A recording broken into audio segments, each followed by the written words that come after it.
Sa kabila ng training niya para sa laban nila ni Juan Manuel Marquez sa Disyembre, nakakasana ang susunod na laban ni Pacman sa susunod na taon. Si Floyd Mayweather Jr. na kaya ang mga kalaban niya?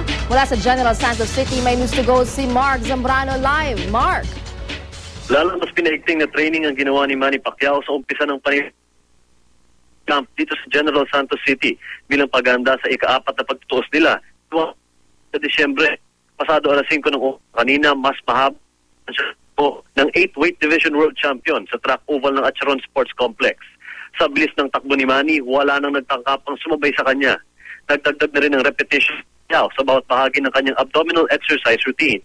Ayon kay Pacquiao, Lala, kailangan niyang maibalik ang kondisyon niya noong siya ay 25 anyos pa lamang para matapatan ang bilis ng counter-punching technique ni Marquez.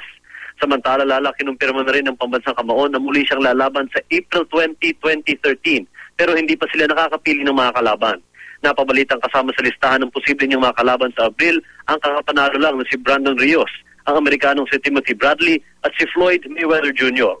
Mamayang hapon, Lala, muling sasabak sa gym training si Manny Pacquiao. At yan muna ang latest mula dito sa General Santos City. Lala?